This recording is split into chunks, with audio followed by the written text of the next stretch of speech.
لبيك اللهم لبيك لبيك لا شريك لك لبيك إن الحمد والنعمة. السلام علیکم ورحمۃ اللہ تعالی وبرکاتہ. ناظرین محترم، وقفے کے بعد دوبارہ پھر آپ کی خدمت میں حاضر ہیں، اس امید پر کہ آپ مناسک حج کے مسائل کو سیکھ رہے ہیں، سماعت فرما رہے ہیں، اور انشاءاللہ تبارک و تعالی آپ حج کی تیاری میں بھی لگے ہوئے ہیں. تو اب بات چل رہی ہے مزدلفہ کی. مزدلفہ میں ہم نے نماز مغرب اور نماز عشاء دونوں کو اکٹھا پڑھنا ہے، چاہے ہم جماعت کے ساتھ پڑھیں یا تنہا پڑھیں. ہر حال میں ہمیں مغرب اور عشاء کی نماز مزدلفہ میں جا کر ہی ادا کرنی ہے. اور نماز کے فارغ ہونے کے بعد ہمیں کنکریاں چننی ہیں، اور کنکریاں بھی حضرت نے فرمایا کہ تقریباً 79 کے قریب آپ لے لیں، اس لیے کہ 49 یعنی 49 کنکریز تو آپ کو جو ہے 49 سٹونز تو آپ کو لینا ہی لینا ہے، جسے مارنا ہی مارنا ہے، لیکن کچھ زیادہ لے لیں اس امید پر کہ کہیں وہ کنکری آپ کے ہاتھ سے گر جائے اور صحیح نشانے پر نہ لگ سکے. تو اس کے لیے اگر زیادہ ہوں گی تو آپ کو کوئی دقت نہیں ہوگی، اس لیے کہ پہلے دن ایک شیطان کو کنکری مارنی ہے، پھر دوسرے دن سے تینوں دن جو ہے مسلسل 3 شیطانوں کو مارنا ہے. اس لیے جو ہے وہ کنکری چننا پڑے گا، زیادہ چنے تو یہ زیادہ اچھا ہوگا. تو آج میں حضرت سے یہ بھی سوال کرنا چاہتا ہوں کہ وقوف مزدلفہ یہ لازمی ہے اور کون سا وقت اس میں واجب ہوتا ہے؟ وقوف عرفہ کیا پوری رات ٹھہرنا واجب ہے، یا آدھی رات کے بعد کا حصہ گزارنا ہمارے لیے مزدلفہ میں ضروری ہے، یا پھر صبح صادق کا وقت مزدلفہ میں گزارنا واجب ہے؟ یہ واجب کون سا وقت ہے، کون سے وقت کی زیادہ اہمیت ہے، جو حضرت کی خدمت میں عرض کرتا ہوں کہ حضرت ذرا یہ بتائیں کہ مینا میں جانے سے پہلے یعنی قربانی کرنے سے پہلے، شیطان کو کنکری مارنے سے پہلے مزدلفہ میں ٹھہرنا ہے، قیام کرنا ہے، تو مزدلفہ میں کون سا وقت ٹھہرنا یہ واجب ہے؟ بسم اللہ الرحمن الرحیم. مزدلفہ میں جو رات کا قیام ہے وہ تو سنت مؤکدہ ہے کہ حضور پاک علیہ الصلوۃ والتسلیم یہاں سے وہاں تشریف لے گئے تھے اور ٹھہرے ہیں، اس لیے وہ تو سنت مؤکدہ میں شامل ہے. لیکن جو مزدلفہ کے وقوف کو واجب میں شامل کیا گیا ہے تو پوری رات کا ٹھہرنا یہ واجب میں نہیں ہے، بلکہ وقوف مزدلفہ کا جو واجب وقت ہے وہ صبح صادق سے شروع ہوتا ہے اور خوب اجالا ہو جانے تک رہتا ہے. اتنے عرصے میں آدمی کو وہاں ٹھہرنا ضروری ہے. تو کتابوں میں یہ لکھا ہوا ہے، ہم لوگ تو وہاں حاضری نہیں دیے ہیں، لیکن یہ کہ جب صبح کا وقت ہوتا ہے، صبح صادق ہوتی ہے، تو وہاں ایک توپ داغی جاتی ہے. تو اس کا مطلب یہ ہوتا ہے کہ اب مزدلفہ کے وقوف کا وقت شروع ہو گیا ہے. تو ایسی صورت میں لوگ وہ مشعر حرام کے پاس میں مسجد مشعر حرام جو ہے وہاں تشریف لے جاتے ہیں، اور وہاں اگر جگہ نہیں ملتی ہے تو وادی محصر جہاں اصحاب فیل کے اوپر کنکریاں گری تھی، ان کو اس وادی کو چھوڑ کر کے جہاں بھی جگہ ملے وہاں ٹھہر کر کے اس وقوف کو پورا کیا جا سکتا ہے. تو یہ وقت جو ہے وہ کیا ہے، سورج نکلنے سے کچھ پہلے تک ہے، اور جب سورج نکلنے کو 2 رکعت نماز کا وقت باقی رہ جائے وہاں اس وقت حاجیوں کو پھر مینا کی طرف آنے کا قصد کرنا ہے. اس سے پہلے نہیں جا سکتے ہیں. اگر کوئی آدمی رات میں جلدی میں چلا جائے کہ چلو لوگ تو فجر میں اٹھیں گے اور جائیں گے اور ہم تو یہاں سے جلدی نکل دیتے ہیں وہاں چل کے فجر پڑھ لیں گے، تو پھر ایسے کو اجازت نہیں ہے، اس کا وقوف چھوٹ گیا اور اس کو دم دینا پڑے گا. حضرت ہمارے ساتھ جو ہے غلام رسول صاحب بریڈ فورڈ سے ہیں، پوچھتے ہیں کیا سوال لے کر حاضر آئے ہیں. السلام علیکم ورحمۃ اللہ. وعلیکم السلام مولانا صاحب جی. میں ایک سوال پوچھ رہا سی. میں حج تے جا رہا ہوں. اللہ آپ کے لیے یہ سفر مبارک فرمائے، آمین، اور حج مبرور اللہ تعالیٰ آپ کو نصیب کرے. آمین. حضور سے پوچھنی سی بات وہی ایک قربانی اپنی ہوندی ہے تے ایک جو قربانی بندہ جاندا ہے رسول پاک صلی اللہ علیہ وسلم نے دیندا ہے. اگر وہ قربانی ایتھے جو پاکستان ٹور دے جڑے اج کل فلڈ آیا ہے جو چیریٹی منگدے وہ ہو سکتی ہے یا اتھے ضروری دینی چنگی ہے؟ ٹھیک بتاتے ہیں آپ کو انشاءاللہ. اور کوئی سوال؟ بس یہ سوال ہے. ٹھیک بتاتے ہیں غلام رسول صاحب انشاءاللہ تعالی. خدا حافظ، فی امان اللہ. ٹھیک، تو حضرت یہ صبح فجر کے بعد جو صبح دو بچتی رکعت ہے نماز کا، یعنی سورج نکلنے میں، سن رائز ہونے میں 2 رکعت کا وقت باقی رہ جائے، اس وقت ان لوگوں کو مینا کی طرف روانہ ہونا ہے.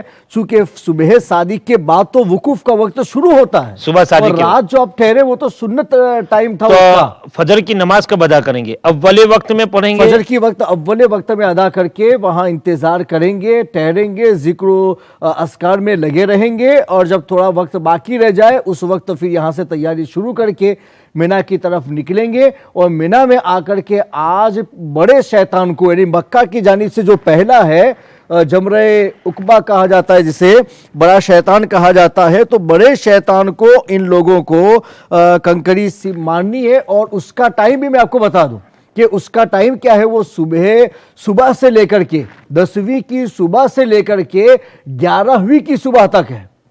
لوگ کیا کرتے ہیں کہ بھائی اس میں پھر کنکری مارنے میں اتنا جلدی کہ بھائی ٹائم فنش ہو جائے گا، تو لوگ فضیلت کا ٹائم لینے میں پھر پرابلم ہوتا ہے کہ ساتھ میں بچے ہوتے ہیں، عورتیں ہوتی ہیں، اور پھر وہ اس بھیڑ میں نہیں جا پاتے، پھر بھی زبردستی کے لوگ جاتے ہیں، اس لیے کہ ان کو ابتدا سے انتہا کا وقت معلوم نہیں ہے. ٹھیک، بہتر تو یہ بہت سارے ایسے بھی حجاج دیکھے ہیں جو راتوں رات یعنی تھوڑی دیر مزدلفہ میں قیام کیا، وہاں سے کنکری چنی، فوراً چلے آتے ہیں اور فجر سے پہلے وہاں کنکری مارنا شروع کرتے ہیں. صبح صادق سے ٹائم اس کا شروع ہوتا ہے، لیکن صبح صادق کے بعد تو مزدلفہ میں وقوف واجب ہے، تو واجب کو مس کر کے کیسے آ سکتے ہیں؟ اگر واجب کو مس کریں گے تو ان کو دم دینا پڑے گا، اس لیے ایسا نہیں کر سکتے ہیں. مگر ٹائم جو ہے وہ تو صبح سے شروع ہو جاتا ہے. اب ان کو یہاں کے کنکر مارنا وہ صبح سے لے کر کے دوسرے دن کی صبح صادق سے پہلے تک میں بھی اگر کوئی آدمی اس بڑے شیطان کو کنکر مار لیتا ہے تو اس کا واجب ادا ہو جائے گا. تو جو عورتیں ہیں، کمزور ہیں، ان کو پتا ہے کہ بھیڑ میں نہیں جا سکتے، تو ان کو اول وقت میں نہیں جانا چاہیے. ان کو ظہر کی نماز کے بعد یا عصر کی نماز کے بعد اور رات میں جانا چاہے تو رات میں بھی جا سکتے.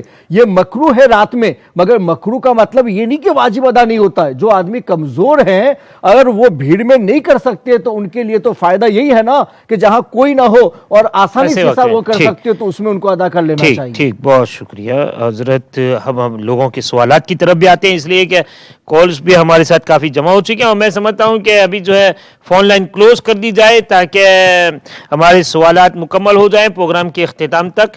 تو ناظرین، اب جو ہے فون لائن کلوز ہو چکی ہیں. برائے کرم کوئی بھی صاحب جو ہے آج کے پروگرام میں فون کرنے کی کوشش نہ کریں. آئندہ کل آپ سوال فرمائیں. آئندہ کل انشاءاللہ تبارک و تعالی یہی ہاؤ ٹو پرفارم حج کے 90 دن کی سیریز ہوگی، اور اس میں انشاءاللہ تعالی مزید باتیں آپ کی خدمت میں پیش کی جائیں گی حج کے حوالے سے.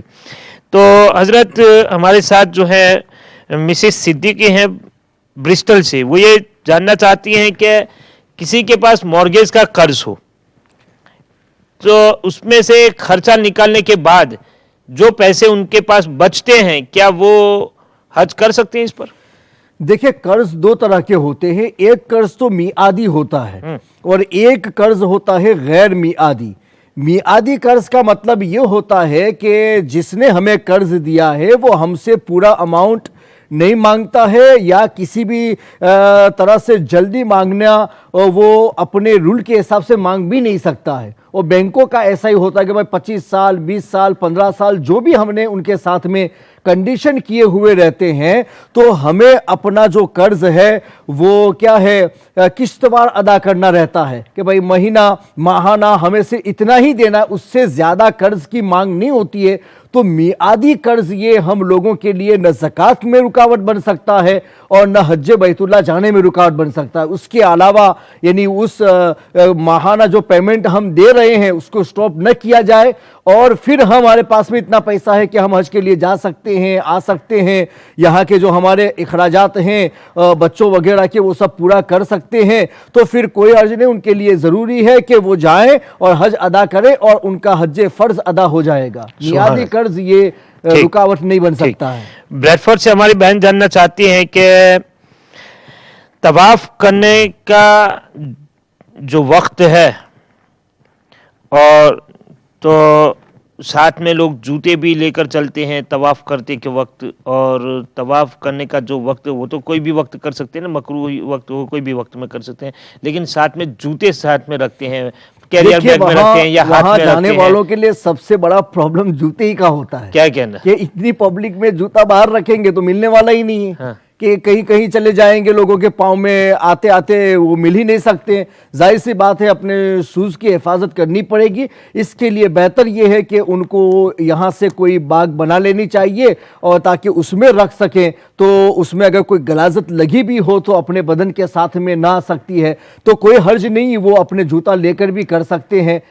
لیکن اگر رکھنے کی جگہ اندر یعنی لا کر کے پھر کہیں کارنر میں جگہ مل سکتی ہے، بہت سارے لوگ حضرت رکھیں۔ ایسے بھی دیکھے ہیں کہ کیریئر بیگ ہوتی ہے یا کوئی بھی ایسی بیگ ہوتی ہے جو آج کل جو بچے اسکول میں بستہ لے کر جاتے ہیں، تو ایسی بیگ میں بھی رکھتے ہیں کندھے پر، اور پھر اس میں جوتے ڈال دیتے ہیں، چپل ڈال دیتے ہیں، پھر طواف کرتے ہیں، تو کیا یہ صحیح ہے؟ ہاں، وہ پہننے کا کپڑا تو نہیں ہے نا، پہننے کا کپڑا منع ہے کہ بن سلا ہوا ہونا چاہیے، سلا ہوا نہیں ہے، اور عورتوں کے لیے تو اس کی بھی ممانعت نہیں ہے، تو عورتیں تو بہرحال کچھ بھی لگا سکتی ہیں۔ رہ گیا مرد کا مسئلہ، تو وہ بھی اگر ان چیزوں کو لگاتا ہے تو اس کو پہننا نہیں ہے، اس کو ایک ہاتھ میں لگائے تو اس کو پہننا نہیں کہا جائے گا، تو پھر اس میں بھی حرج نہیں، وہ بھی ایسا کر سکتے ہیں۔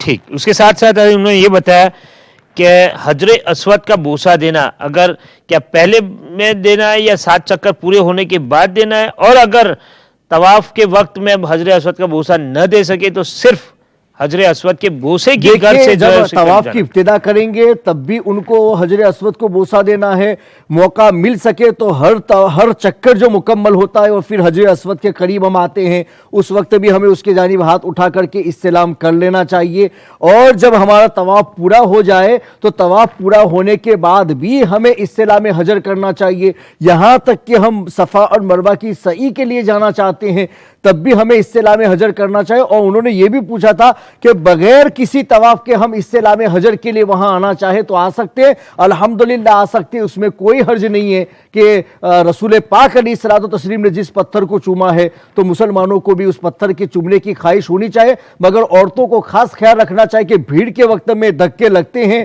اور عورتوں کو اس طریقے سے نہیں کام کرنا ہے کہ ان کو دھکے لگے۔ اگر بھیڑ نہیں ہے، آسانی کے ساتھ میں استلام حجر ہو سکتا ہے تو ٹھیک ہے کریں، ورنہ تو دور ہی سے اس کے جانب اپنا ہاتھ اٹھا کر کے چوم لیں تو وہی استلام حجر ہو جائے گا۔ بھیڑ میں دھکا کھانے کے لیے عورتوں کو اس کی اجازت نہیں ہے۔ اچھا، وہ علی صاحب کا لیسٹر سے جو فون تھا وہ شرائط میقات جو پوچھ رہے تھے فون پر، میقات کی شرط یہی ہے کہ بھئی جو باہر سے حج یا عمرہ کی نیت سے جاتے ہیں اور وہ پہلے حج یا عمرہ کرنا چاہتے ہیں تو ان لوگوں کو میقات کے باہر ہی سے احرام میں آ جانا ضروری ہے۔ میقات کے اندر بغیر احرام کے انٹر ہو جائے تو ان کو دم دینا پڑے گا، یا تو پھر احرام باندھنے کے لیے میقات کے باہر جانا پڑے گا۔ اچھا، شوکت بھائی ڈیوزبری سے جاننا چاہتے ہیں کہ تینوں شیطان کو کنکری کب مارنی ہے؟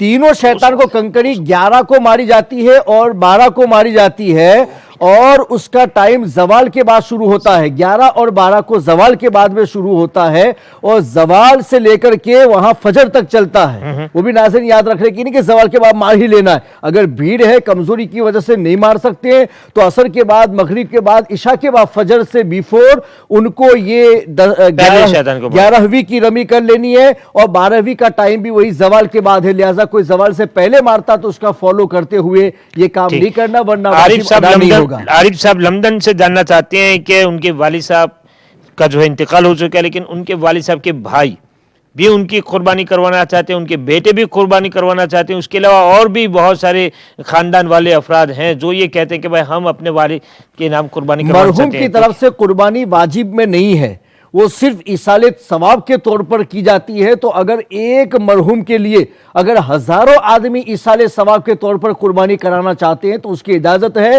کوئی حرج نہیں ہے۔ جیسا کہ ہمارے پیارے آقا مولا صلی اللہ علیہ وسلم کے لیے لوگ قربانی کرتے ہیں، تو پوری دنیا میں جتنے قربانی کرنے والے حضور پاک کا حصہ شامل کرتے تو حضور پاک کے لیے کتنی قربانی ہو گئی۔ تو ایصال ثواب میں کوئی کنڈیشن نہیں، جتنی کرنا چاہیں جو بھی کرنا چاہے کر سکتے ہیں، پورے خاندان والے مطلب کہ الگ الگ کرنا چاہے وہ بھی۔ سبحان اللہ۔ ٹھیک. تو حضرت غلام رسول صاحب بریڈفورڈ سے جاننا چاہتے ہیں کہ حج کے لیے وہ تشریف لے جا رہے ہیں تو وہ قربانی ایک اپنی کریں گے, ایک حج کی قربانی کریں گے, تو کیا پاکستان میں قربانی کریں وہ اس میں شامل ہو سکتی ہے یا پھر صرف حج کی قربانی ہی ان کو حج کرنی کی ہوگی؟ قربانی کا سوال ہوگا کہ جو وہاں جانے والے وہ مقیم نہیں ہوتے, مسافر ہوتے ہیں, لہٰذا عید والی جو قربانی یہاں رہ کر کے ہم پر واجب ہوتی ہے وہ مسافر کے اوپر واجب نہیں ہوتی ہے, لہٰذا وہ قربانی ان پر ضروری نہیں ہے. ان کو حج والی قربانی کرنی ہے, وہ منا میں ہو سکتی ہے, وہ منا سے باہر نہیں ہو سکتی ہے, لہٰذا وہ یہ چاہتے ہو کہ اپنی حج کی قربانی بھی وہ پاکستان بھیجیں ضرورت مندوں کی وجہ سے, تو یہ نہیں ہو سکتا. حج کی قربانی وہی کرنی ہے, اس کے علاوہ ایصال ثواب کی کسی کے لیے کرنا چاہتے ہیں تو وہ بہرحال وہاں بھیج دے جہاں ضرورت مند ہے, تو کوئی عرض نہیں. لیکن ان کے اوپر جو واجب قربانی ہے, جو سنت ابراہیمی ادا کرنی ہے, وہ تو اس کو کرنی ہے, اور حج کی قربانی یہ کر رہے ہیں. حج کی قربانی واجب ہے, حج کی واجب ہے. عید والی قربانی واجب نہیں ہے چونکہ وہ مسافر ہے. اگر مسافر نہیں ہے تو کریں گے تو وہ کہیں بھی کرا سکتے ہیں. ٹھیک.